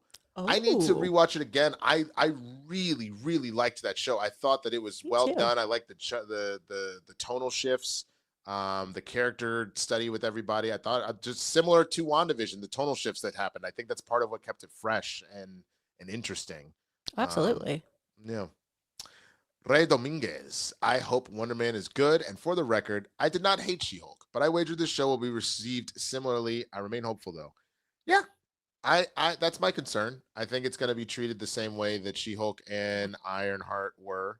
I think that those were both good shows. They had issues, but I thought that they were both good. I think they get poo-pooed on a little bit too much. Yeah. And I am worried about it. I would like Wonder Man to do well. I'm not going to sit here and pretend like I'm not, as Issa Rae said, rooting for everybody black, because I am. So I want Yaya to do well, but I am also, there's just a little bit too much writing on the wall the way that they're releasing this that's got me nervous. You know what I mean? That's totally fair. Yeah. Unheard Siren Incorporated. I'm also team ATAT, not at. Yep. I was like, what the hell is an AT? Oh, I see. Going phonetic. Thank you. Thank you for that, because you know I can't read. The G-Man 8119. I have trouble pronouncing things. Someone will clip out me saying I can't read it. It's going to be a whole thing. So better to This is your Leah Michelle year now. My Floyd Mayweather, as much as I've made fun of Floyd Mayweather, as a matter of fact, on Blurs in the Hood, we have our, like, the way that they go cock, like we have that, the memes, and one of them is 50 Cent like talking shit to Floyd Mayweather, be like, if you could read one page of a Harry Potter book, I'll send $75,000 to any charity of your choosing. Like just screaming that in someone's face. And so anytime somebody mispronounces something, we just play that because it's like, oh, you can't read. There you go. The G-Man's most anticipated of 26 in no particular order: Daredevil, Doomsday, Spider-Man, Vision Quest, and Criminal. Yeah, the Criminal and the four. What was it? The four. Oh shoot! I forgot. I've already four blanked kids on. in a bank. And a bank heist or bank? Something like 4 kids walk into a bank, which sounds like the setup to an improv. 185 kids walk into a bank. Bank teller says, "Sorry, we don't serve kids here," and the kids go, 6, 7. I don't know. I got nothing, bro. Big Gill Studios. I'm the most anticipated for Daredevil, Invincible, Lanterns, The Boys, The Punisher, Spider-Man, and Doomsday. Nice. I like that list. I like that list. I respect it. Christopher AO2. Y'all think we'll ever get a Vinland Saga season 3 soon? I need it badly. Do I know what Vinland is? Vinland?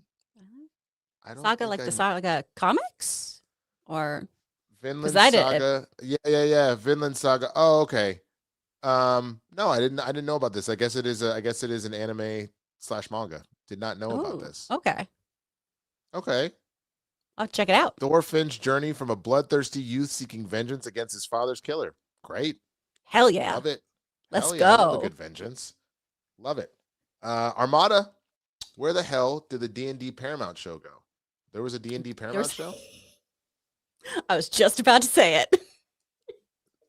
the same thing? Yeah, just, huh? Er? Okay, so 2 years ago, this is Deadline. Great. Dungeons and Dragons live action series not going forward at Paramount Plus will be revamped and shopped by Hasbro. Word. I guess it got axed. Oh well. All right. That answers that question. Yoshimitsu, just to be clear, ATSTs aren't actually called chicken walkers. That was just something my dad said to make me laugh in the theater when I was little. That's funny. Oh, that's I cute. like that. That's real cute. Wiley, have you guys watched any Sword Art Online or Re:Zero? Both really good animes. I have not, but you have. I've watched Sword Art Online. I've not watched Re:Zero. Okay. But Sword Art Online was good. Yeah. No, I've heard good things about it. I just have never sat down and watched the damn thing. But like, there's a very, very loyal fan base of Sword Art Online, so. Armada, Too Filthy and Blurred's crossover. What would the topic be? That's a great question. Ooh. I would need to know more about your co-host before I could even figure that out, I guess, About Amy? Oh, we share a brain cell. That was the young lady I met at the premiere, right? No, that's Megan. That's Megan. Okay. Yeah. No, Amy is a stand-up and improviser as well. Oh. Okay. And we always joke that she has like bananagrams anxiety, and I'm just like a thunder blanket, where I'm just like, why would I be worked up about anything? I can't think about the future. It's just the La Quinta music playing in here.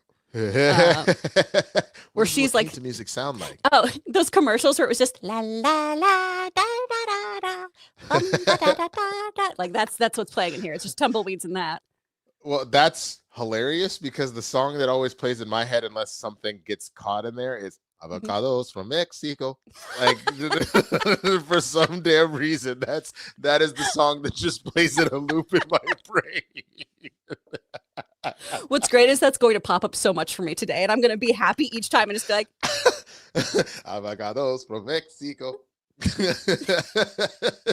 Our 4181 happy new.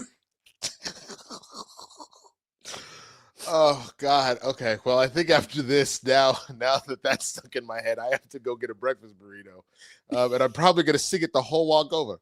Avocados from Mexico. Okay. Happy New Year, anime wise this year. I'm looking forward to the second season of Free Journey's End, anime adaptation of Witch Hunter Atelier. Yeah. No. I have not seen Free Friend. How do you pronounce it? Freerin? I think. That sounds right. Yeah, right. I haven't seen it, so I am not familiar. But again, beautiful. I also heard that there's a lot of people that rock with that, so I'm here for it. Oh yeah, especially as somebody who plays D&D, I think you'll really like it because it kind of feels like when you get to revisit an old campaign or think about those old times with your friends is kind of how it's set up. Just because Freyrin is this elf who's lived hundreds and hundreds of years, so her idea of time starts kind of getting challenged. Of like why human moments are so important. Okay, awesome. It's beautiful. I think what I'm most anticipated for is Jujutsu Kaisen comes back soon. I don't know when, but I know it's dropping soon. So I gotta binge. I gotta binge through it all. Yeah, I'm just so disappointed in One Punch Man season 3, man. It was real bad. Like they stripped the budget because like the fights just look horrible. And like I guess the other part of it is it was cool to see a lot of the S-class heroes do their thing, but the lack of Saitama showing up, and I get part of the whole gimmick is like, oh my God, this thread is crazy, and here he comes, one punch, it's over. There was something really funny about that first season where like once an episode, or at least once every 2 episodes, it'd be like, no, bro, this is the greatest monster of all time. We're really screwed here. And then he pops in and saves the day.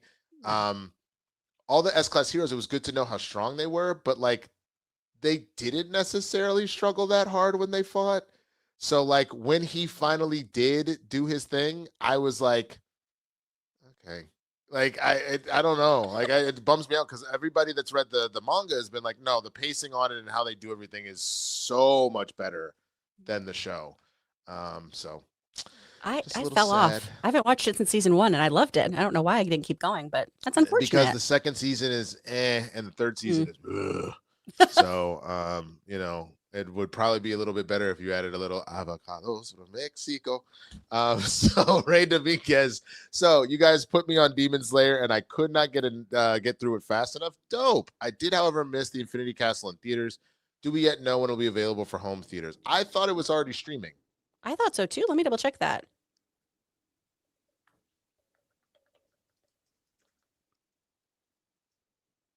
Oh, there's still oh no, showtimes. possibly around January or February is what we're getting. Because Okay. yeah, it's still in a couple theaters. It's still in a couple theaters, which is why I kind of I need Kristian to make a decision.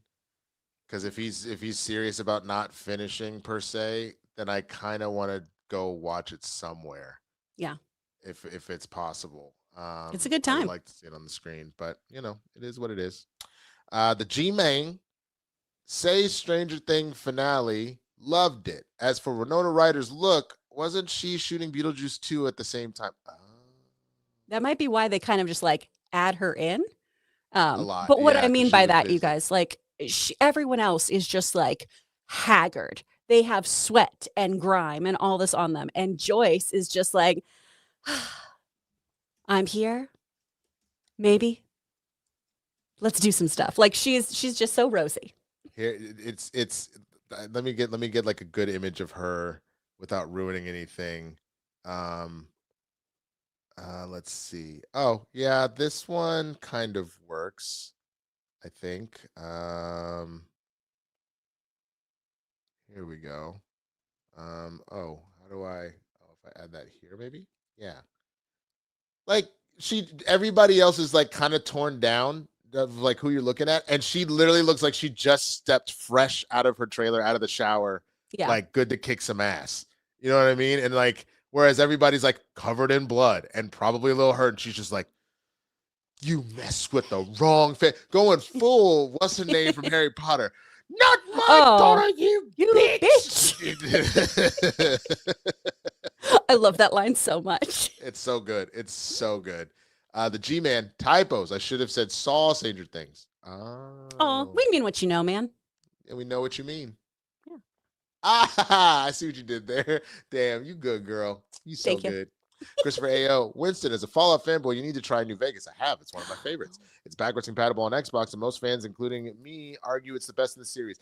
Yes, I'm one of those people that if a game has introduced new features, it's sometimes hard for me to go backwards unless I started there. If I had started with replaying New Vegas before I started playing 4, I think I would have probably been like full gung ho, but like there's a lot of really cool elements they added to 4 that I just enjoy in the sandbox level of it all.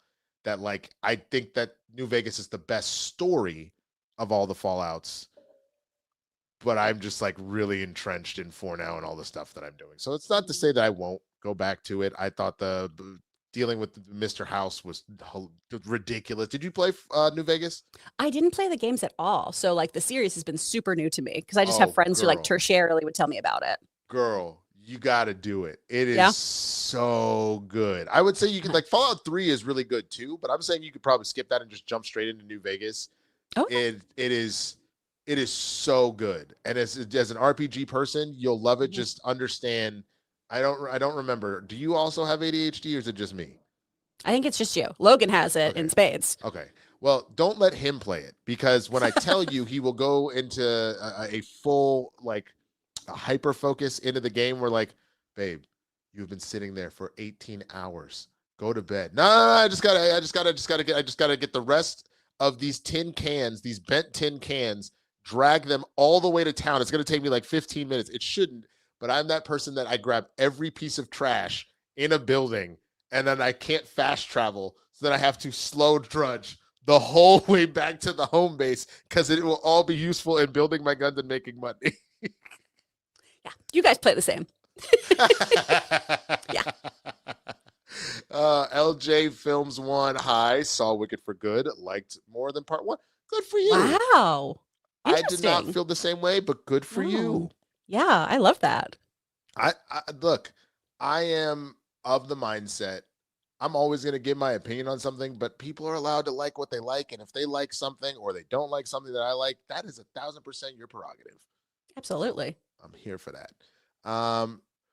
Gerard J. R.I.P. to the daughter of Tommy Lee Jones. Oh my goodness. Oh no. Will Smith back in the news, not in a good way, and go Old Miss and screw Lane Kiffin. Yeah. Screw Lane Kiffin. What did Will Smith do? So I went ahead and Googled this. According to Rolling Stone, Will Smith has been sued by tour violinist for sexual harassment and wrongful termination. Brian King Joseph accused the rapper of predatory behavior in a lawsuit filed in California this week. Oh, boy. Ruh-roh. Yeah. According to the company, someone had unlawfully entered his Las Vegas hotel room during the tour and allegedly left a handwritten note, among other things, including wipes, a beer bottle, a red backpack, a bottle of HIV medication bearing another person's name, an earring, and a hospital discharge paperwork for someone Joseph did not know. Ooh. Okay. And then there's some other stuff, but that's not what this show is, so we're gonna leave that alone. But damn, that's not good. That's really, really bad. You either die the hero or live long enough to see yourself become the villain, man. Yeah. Well, but again, all alleged. We'll see what comes out with that a little bit more. Gerard, if you could take two movies and combine them, what movies and what would the title be? I would take Rush Hour and Rush Hour 2, and I would call it Rush Hour Carpool Lane.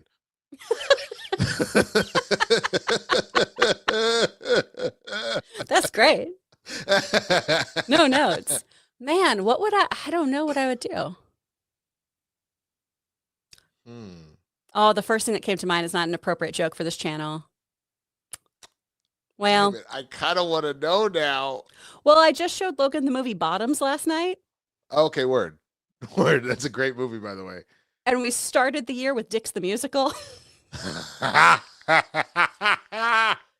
So there's something there.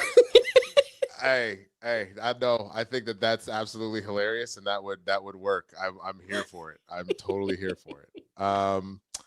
Let's see. Samuel Champion 9689. Happy New Year to you both. Thank you. Thank you for all you do. Thank you. I feel the cool thing to do is to hate on the MCU for some fans. They'll change their tune after Doomsday. I certainly hope so.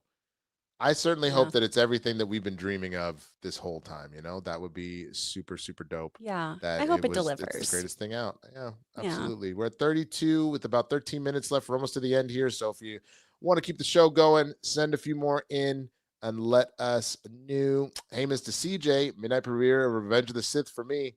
Ooh, I bet that was fun. I did that, awesome. But I don't remember there's a certain number of, I went to a lot of midnight releases of video games and of movies. I only remember two. Both of them had I remember three. Two of them were for Halo 2 and Halo 3. And one of them was X3, The Last Stand. The Halo ones I remember because with it being rated M for mature, my parents didn't necessarily care about the rating, but my parents were not going to a midnight release of a game when I was 14 years old or something like that, 15 years old. They were not doing this. I had to get my homie who was 18 to take me to go get it. And my mom was like, "You have school. You're not doing that." And I was like, but I am. And she was like, "I will kill you." And then Halo 3 was just in college. I just remember being excited about that. So I went with my frat brother and we both were diehard. We were whooping everybody's ass in Halo. So we went together and got it and everything. So what any other midnight releases that pop into your head? We did a couple Harry Potter ones when I was growing up. Oh, and those were always cool. Yeah, because we would go to the IMAX down in Houston. And it was a big deal. Everyone would be dressed up and have wands and shit. It was great. Absolutely. Love that. Okay. The G-Man. Great theater experiences. My mom took me to see the Bond films, midnight screening of Aliens, and the 1997 Star Wars original trilogy re-releases. Ooh, those are great. I think my absolute favorite theater experience of all time is either the first Avengers, Infinity War, or Endgame. All three of those were really special, especially because the crowds there were so into it and it just did stuff. I think every time it's because the crowd has been into it, because my absolute favorite theater experience has to be seeing Get Out at the Black Movie Theater here in LA.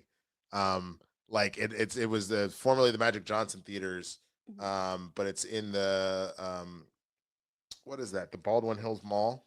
Or it's like right outside it. I think it's a Cinemark now.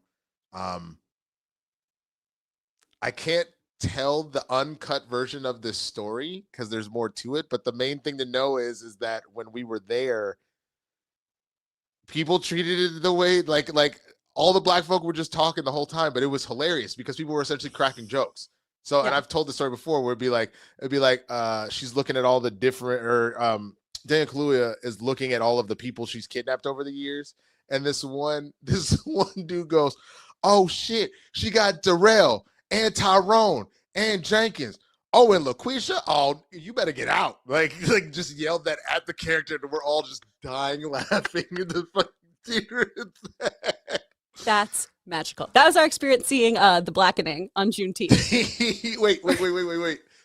Did your whole theater go, O'Reilly's Auto Part? Because I shit you not, everybody started singing it. Everyone did that woo at the end. The second verse part, someone just went, not the second verse, and then leaned forward, was like, honey, you probably don't get that joke.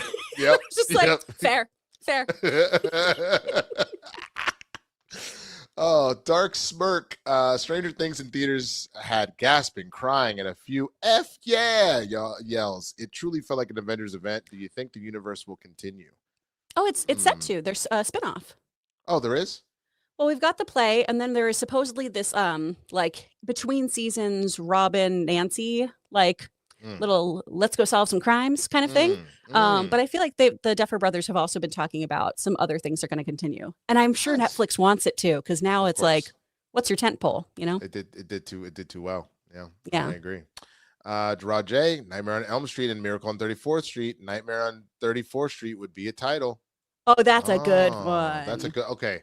So then you specifically wanted to mash up, not adding new stuff. Okay. But I just figured like what Kill Bill, when they put volume 1 and 2 together, it was like Kill Bill, like One Bloody Kill or something like that, or didn't he rename it something like that? Oh, isn't it the whole bloody kill, or something like that? The whole bloody affair. The whole bloody affair. That's what it is. Yeah. Okay, let me think on it as we get these last couple and see if I can smash some titles together. CC Black 1987. Feel the incursions will be more impactful than the snap from Thanos. Do we get Reed's life raft? If so, we need what characters need to survive in Doomsday? Yeah, I do think the incursions will be a bigger deal as well. I feel like you kind of need Reed's life raft to make that happen. I don't know. Who has to be there? I mean, the Fantastic Four has to be there. Yeah. I think Franklin for sure, because I think that we're gonna really tap into his powers for all of this. I